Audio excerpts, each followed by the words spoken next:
All right, so let's talk a little bit about Maria Renz. You don't hear about her. You hear about Jeff Bezos and Amazon, where she helped lead.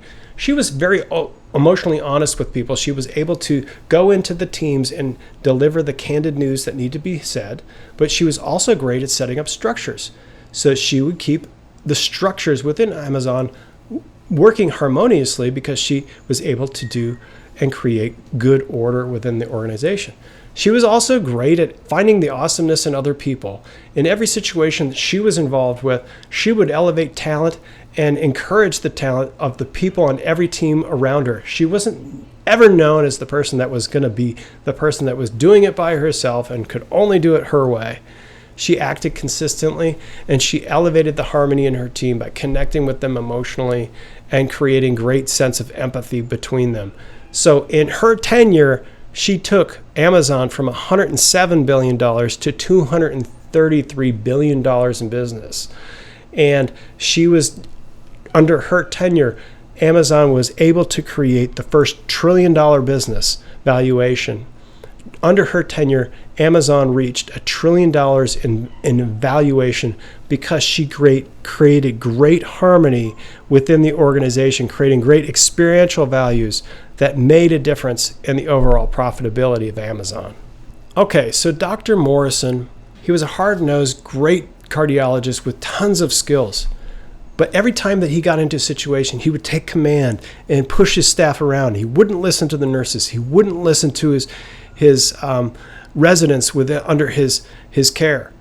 And soon, at a staff meeting, this came to a head. They were discussing the procedures on a particular patient, and they were going into it and on for about a half an hour.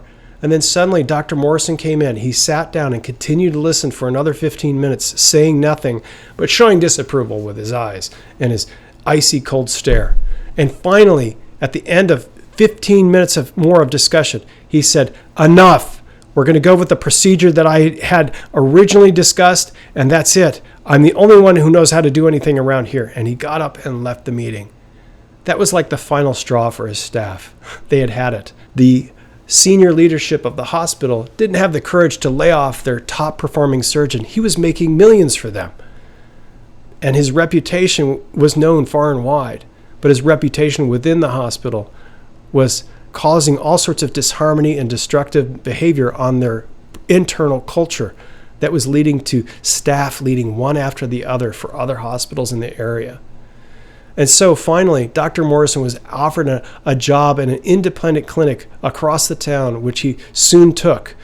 And he thought he could build his reputation, his practice better there. And that was a godsend because Dr. Carter was soon elevated to chief surgeon in that department of cardiology. And she took a different approach. She listened to people. They felt listened. They felt empathy. She created order by creating a new staff chart, that organizational chart that everyone knew where they stood within the organization, and there was less infighting.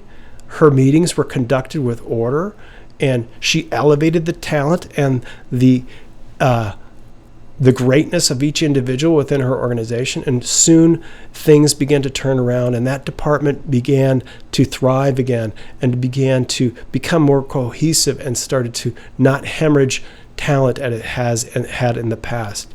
Unfortunately, Dr. Morrison went on to his clinic, and it suffered the same fate once again because he brought in leadership that was disharmony and didn't create trust at all. And so his culture was never able to lead to anything other than him performing well as an individual.